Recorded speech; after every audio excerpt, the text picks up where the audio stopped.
siis teine podcast käimas ja algamas ja siis meil on külla tulnud siis Erki Aaviksoo, kes on 3 aastat siis järjest olnud Võru maakonna meister siis discgolfis ja mängib siis aeg-ajalt FC Vastseliina võistkonnas jalgpalli ka.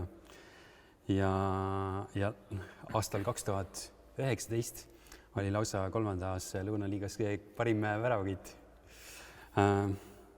Aga alustaks üldse sellest, et missugused spordialasid sa teinud oled ja mis sporti sa teinud oled? No ma arvan, et ma olen läbi käinud ikka väga paljudest trennidest, et alustasin, ma arvan, nagu ikka siin Vastseliinas kõik selle suusatrenniga, siis Tähe-Üllari juures. Seal, ma arvan, võib-olla mingi 5 aastat kokku, nii vahelduva eduga. Siis võrkpall, jalgpall on olnud suht algusest saadik. Kergejõustikus olen käinud. Korvpall on vist ainukene sihuke, kuhu pole jõudnud nagu pallimängudest. Aga muidu päris hulga trenne on läbi käinud. Ja jalgpallis sa oled FC Vastseliina eest mänginud ja seal 3. liiga tasemel täiesti okeilt mänginud aga jalgpallile ei ole mõelnud siis keskenduda? No eks mingi aeg ikka mõtlesin natuke rohkem ja tegelikult isegi eelmine hooaeg Jaanus Vislapuu kutsus mind esiligasse mängima. Aga kuna jalgpalli pead jõuda kuhugi nagu natuke kaugemale, on ilmselt juba natuke vanus liiga palju, et siis mõtlesin, et proovin rohkem discgolfile keskenduda ja siis kuna esiliigas oleks pidanud käima rohkem trennides ja asjades kohal, et 3. liigas saab nii-öelda vanarasvabet lasta. Et siis otsustasin, et ei lähe ja keskendun rohkem discgolfile ja jalgpall jääb siis, ütleme niimoodi, et kui on vaba aega, siis käin mängudel. Aga kuidas see discgolfi huvi üldse tekkis ja kuidas see discgolfi nagu professionaalne mängimine alguse sai üldse? See oli 2016 aasta sügis oli, ma arvan, kui peale tööd oli igav ja vend oli paar korda mänginud juba ja nad läksid lihtsalt mängima oma sõpradega ja siis ma mõtlesin, küll, et lähen ka kaasa siis ja mul õnnestus isegi oma esimesel ringil visata hole in one ja siis kuidagi hakkas nii kohe meeldima, aga siis tuli selline probleem, et mingi 6 aega hiljem äkki umbes läksin Austraaliasse, kus siis väga ei olnud võimalust mängida sellepärast, et kõik rajad olid sadade kilomeetrite kaugusel. Aga isu oli nagu kogu aeg mängida hästi suur ja siis, kui tulingi tagasi 2017 suvel, tulin tagasi, siis hakkas nagu kohe pihta see asi, et oligi alguses käisime niisama sõpradega mängimas, siis mingi aeg hakkasid need nädalamängud tulema ja ütleme, oligi 2017 aasta augustis äkki olid mul esimesed Eesti meistrivõistlused ja siis läksin ka sinna, siis läbi juhuse sain kuidagi Maarjan Kullile kädiks. Kädi on siis see, kes käib nagu abis mängijal kotti tassimas ja siis kuna tema oli siis Eestis sellel ajal ikkagi top-mängija, või praegu on ka, aga siis nagu mina olin nagu täitsa tundmatu. Et ta saigi 3. kohaga tollel võistlusel. Ja siis sealt edasi hakkasime nagu temaga hästi palju käima võistlustel, kuna Vastseliinast ma kedagi nagu nii kaasa ei saanud endaga, et nendega käia nagu, et nemad nagu tahtsid rohkem siin mängida niisama oma lõpuks. Ja siis sealt järjest läksid need võistlused suuremaks ja suuremaks. Ehk siis sul tuli hästi välja või sa tegid mingit trenni ka? No, ma arvan, et kuna selline sportlik taust oli, siis pigem tuli alguse kohta nagu suht normaalselt kohe välja ka, et areng toimus nagu alguses hästi kiiresti. Ja see ka võib-olla just nagu ajaski nagu rohkem ja rohkem võistlustele. Aga mis tasemel siis praegust oled, et ma enne siia tulekut käisin seal mingil leheküljel, seal on discgolfi mingi leht on, kus on siis inimese info, seal on võidud ja ranking ja... Metrics, mingi rankid ja muud sellist asjad ja seal PDK lehel. jah, ja seal näitab, et 13 oktoober 971 reiting. Mida see tähendab? No see tähendab seda, et ütleme selline discgolfi, kuidas nüüd öelda, kõvad mängijad hakkavad sealt 1000-st ütleme pihta, et harrastaja mängija on sihuke 900 natuke peale, natuke alla. Et aga maailma tipud on siis seal 1050 lausa. Aga alates 970 reitingust on siis selline reiting, kus enam ei saa ühtegi amatöörvõistlust kaasa mängida. 970? Jah. Okei, et siis sa oled just üks punkt. Ma olen täpselt selle piiri peal, jah. Et ma ei saa nagu ühelgi amatöörvõistlusel praegu kaasa lüüa. Aga jah, seal ütleme maailma tasemel ikkagi on veel, see ei ole nagu väga midagi. Aga Eestis peaks olema sellega, ma vaatasin kunagi, olin vist 15 nagu selle reitingu. Kas Vastseliinast on üldse võimalik selliseks discgolfi mängijaks üldse saada? Kindlasti on, ma arvan, ega selles mõttes siin ei ole see asukoht nii oluline, et ainukene mure ongi see, et mis oli ka mul eelmine hooaeg, oli see, et kõik võistlused jäävad üsna kaugele, et seda transpordikulu on päris hulga. Et ma arvan, ma sõitsin eelmine aasta mingi 30 000 kilomeetrit maha kokku. Lihtsalt võistluste peale? No kõik päris võistlused, ma vaatasin nagu auto enam-vähem, et kõik päris võistlused ei olnud, aga ütleme, siuke, ma arvan, 80% sellest on tänu discgolfile. Et aga muidu siin võimalused on olemas, platsitrenni saab teha, putitrenni saab teha, jõusaal, kõik on olemas, et jah. Sinul on mingit sponsorit ei ole?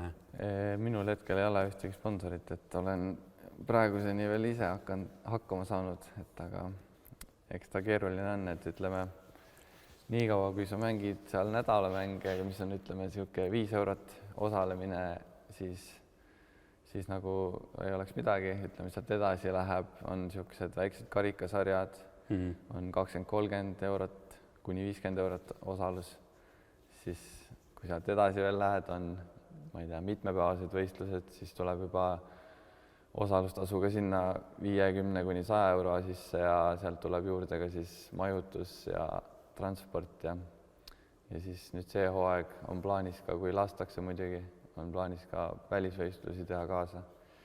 Ütleme, et praegu olen kirjas Soomes tüünivõistlusel, mis on siis Euroopas üks hästi suur selline festivali mood laadne asi, et on mingi pea 1000 discgolfarit tuleb kokku, et üle maailma ja seal on juba siis osalustasu 200 eurot ja Norras samamoodi lähen täna just registreerin ära ennast, on Sula Open, on ka 250 eurot on osalus ja sinna juurde kõik reisi asjad, et ikka kulub, ütleme nii. Ehk siis sponsoruse raha läheks just võistlustasude, transpordi, majutuse? Pigem jah, et sinna nagu kulub jah. Ja varustuse peale kui palju? Varustus tegelikult ongi see, et selle peale pigem ei kulu enam, et kui sul on see kott on koos, sa ütleme nii, et käid siin võistlustel, võidad juurde neid kette, kinkekaarte, et varustuse poole pealt ilmselt saaks hakkama, et saakski hakkama, et sest et siia nagu ei kulu, aga just jah, need võistlustasud ja transport ja kõik need jutud lähevad päris kalliks. Aga kui nüüd rääkida sellest Vastseliina discgolfi rajast, siis mis tasemel rada see siis on? No see on pigem sihuke hästi harrastaja tasemel rada, et siin nagu mingid võistlusi korraldada ei oleks ilmselt võimalik selle kõrgel tasemel, sellepärast et siin need tippmängijad mängiks ilmselt kõik siukest suurt head tulemust, et ei eristuks nagu üksteisest. Et jah, see on nagu harrastajatele muidugi väga hea alguseks, ma arvan, siuke mõnus. Kuidas see Vastseliina rada üldse alguse sai? Kas sa mäletad ka? Ma olingi vist tollel ajal äkki Austraalias täpselt, kui see esimene idee sealt Nopist või kuskilt alguse sai. Aga siis, kui ma tagasi tulin, siis ma mäletan, ma ikka alguses käisime, vennaga käisime, siis Karli ja kellega käisime vaatamas nagu seda esialgset seda, kus veel seda tagumist osa ei olnud. Et ma ikka mingil määral olin juures ja aga jah, ma otseselt siis ma hakkasingi rohkem tegelema ise, et siis mul ei olnud nagu aega väga palju siin tegeleda sellega. Et mäletan seda, et need viskealad, tiialad tehti siis ise ja siis mingid kaardid, eks põhimõtteliselt on enda tehtud. Need on jah, Karl ja need tegid seal mingi pundiga need tiialad ja värgid, et Sašo vist oli jah. Et jah.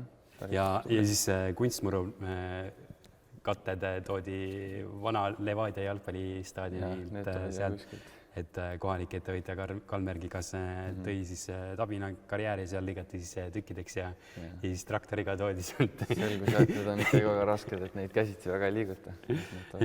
Just. Aga kui rääkida veel radadest, et mis rajal sinule meeldib kõige rohkem mängida? Eesti mõistes ma arvan niisugused, mis mul meeldib, on Jõulumäe rajad Pärnumaal ja siis Elva kindlasti on hästi väljakutsuv, Mäetaguse, Alutaguse ja ma arvan, et eelmine kevad käisin ka Hispaanias, seal oli niisugune päris huvitav rada mägede vahel, et enamus korvid olid niisugustel mäekallakute peal ja niimoodi, et seal pead hästi kontrollima, et kuidas seda ketast siis maandada, et ta ei hakkaks veerema. Aga missugustel radadel sulle meeldib üldse mängida? Mulle meeldib niisugune, ma arvan, et hea kombinatsioon, et on natukene niisugust lagedat, kus saab visata nagu siis nagu eksimisruumi nii-öelda rohkem, aga võib-olla visked on vaja pikemat teha, aga samas ka niisugust metsast rada, kust on nagu vaja metsatunneleid tabada ja eksida ei tohi nii palju, et kui saad puukiki, siis oled kuskil halvas kohas. Võtsin siis siin noortekeskuses ja lähetame ka neid mingeid kettaid, et kui sa selline discgolfi mängija jaoks oluline see ka, et peab olema selline erinevaid kettaid ka, millega mängida. No. Et kui sa vaatad meie kettad, et kas nendega saab üldse mängida? Kindlasti saab. Sellega vist ei saa. See on vist ultimate viskama, jah. Et sellega seda mängu ei saa mängida, aga kindlasti saab, ma arvan, siin ma vaatan, näiteks see oli mul alguses kindlasti üks põhidraiveritest. Siis on siin Zone, mis on väga populaarne kõik nagu professionaalsetel mängijatel kõikidel, või no mitte kõikidel, aga kes mängivad, ütleme, Discraftis, siis see on kindlasti üks põhilähenemisketas. Et ja putterid ja ma arvan, et siit leiab kindlasti kõike, et siit saab algajale, ma arvan, väga hea komplekti kokku, et Aga võib-olla siis sa räägidki natuke rohkem nendest ketastest, et missugused kettad peavad või missugused kettad on ja missugune see varustus on, mida see discgolfi mängija endaga kaasas kannab siis? No ütleme siis võistlusringi ajal on siis tavaliselt ongi kotis, siis ma ei tea, enamustel on siin, ma arvan, mingi 20 ringis umbes kettaid, siis kindlasti on siin käterätikud.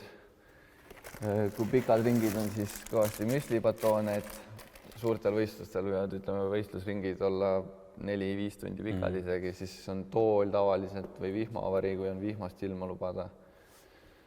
Ja ega siis ongi, muud ei olegi, ütleme, sääse off ja niisugused asjad. Ja. Aga kuidas see discgolfi mängija neid kettaid valib, et kuidas temale need kettad välja kujunevad, millega ta mängib? Ütleme, et kettad võiks siis olla niimoodi, et kõik niisugused visked saaks tehtud. Et kuidas ma ütlen, et iga viske jaoks on tegelikult selline ketas, et sa ei saa teha putteriga samat viset, mis sa teed driveriga ja nii edasi, et aga need kettad ongi nagu hästi erineva stabiilsusega. Ütleme, et kui see stabiilsus on siis see, et kui palju ketas suudab nagu lennata siis sirgelt nii-öelda, kui sa viskad tagakäega teda, siis ülestabiilne ketas tahab hästi ruttu hajuda ära vasakule, aga siis mida alastabiilsemaks läheb, seda rohkem ta käib korraks vasakule või paremale ja siis tahab vasakule tulla. Et siis nende viske joonte järgi siis tulebki see kott kokku panna kuidagi, et ja lõpuks ka igal mängijal on erinev, ütleme siis käekuju, et kuidas siis kätte kõige paremini sobivad, et see tuleb nagu aja peale, kuidagi tuleb kokku see komplekt siia. Et sellist asja ei ole võimalik, et lähed poodi ja ütled, et anna mulle see ketas ja siis kohe sobib see... No võib juhtuda, aga ütleme niimoodi, et kui sellist võistluskotti nagu, siis see ikkagi kujuneb natuke kujuneb kõik aja peale, et päris nii poest otse kõike, mis sobiks, ma ei usu, et saab. Ja erinevad sisse mängituse astmed on ka selles mõttes, et kui sa ostad poest leti pealt ketta, siis ta lendab ühtemoodi, mängid temaga mingi, ma ei tea, 6 aega, 2 kuud, kõvemad plastikuid peab natuke rohkem mängima sisse, siis tal ka see lennujaam muutub tegelikult. Aga taasta on ikkagi niimoodi, et tuleb siis trennides proovida ketast ja vaadata, et kas see üldse sobib ja kui ei sobi, siis vahetad välja ja võtad mingi uue ketta. Täpselt nii. Hästi palju punkte jagatakse ära siis ütleme seal lõpu viimases 10 meetri ringis, kuhu jõuad siis nii-öelda putile. Et siis ongi hästi oluline tegelikult see puttimisoskus just, et drive'ides on need vahed, ma ütleks isegi väiksemad, ütleme see täitsa tipus, et lõpuks tulebki see, et kes nagu putib paremini. Ja siis puti liigutus ongi siis alates 10 meetri ringist korvi ümber on siis siuke ala, kus enam ei tohi peale viset edasipoole liikuda. Et kui üle 10 oled, siis võid teha ka nii-öelda see jump putti, et astud peale viset edasi.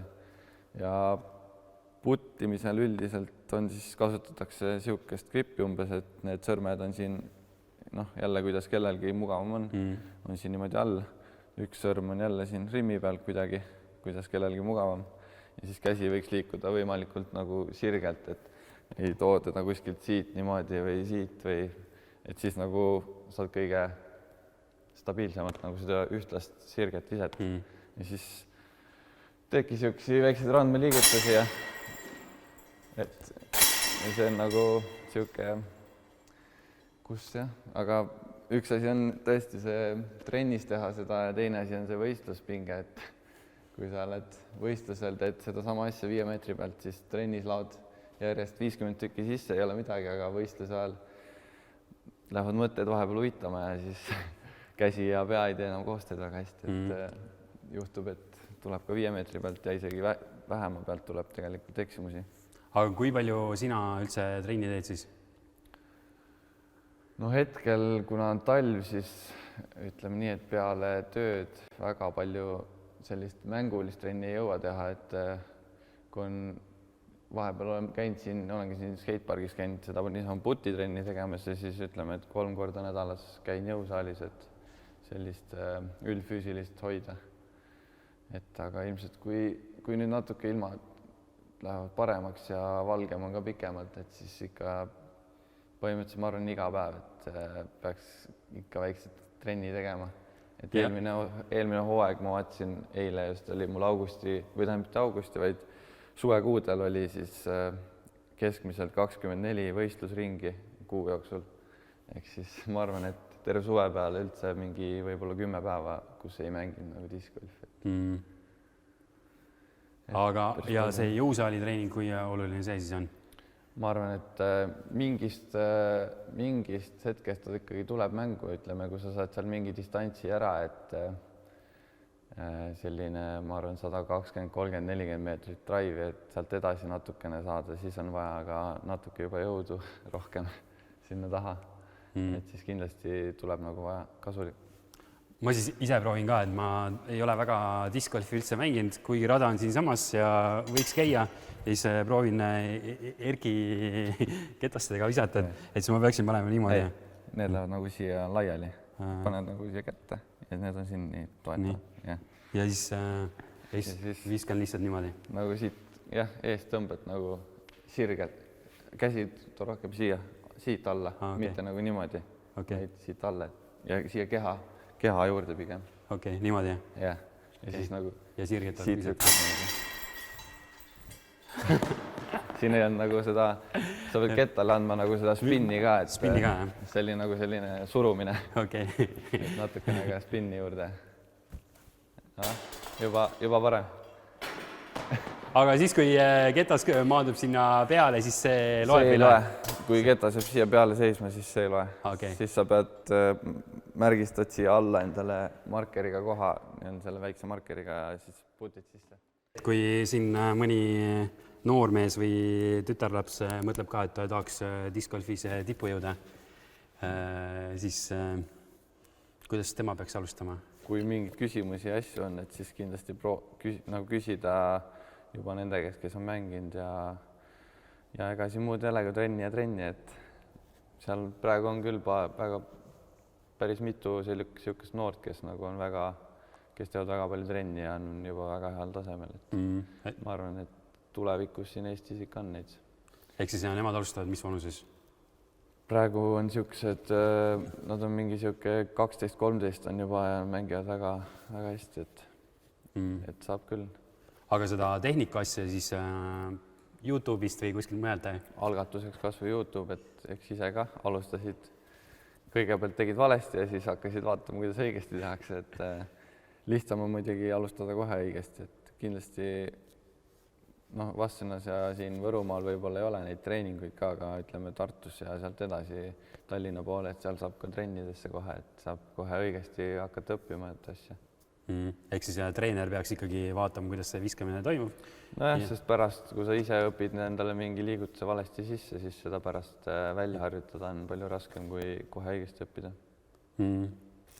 Et kellel huvi on, siis võib ka minu kaudu nagu küsida asju või siis eks ma aitan nii palju, kui ma ise oskan ja kui ise ei oska, siis mul tutvusringkonnas on väga palju diskgolfareid juba Eesti tipptasemel ka, kes on.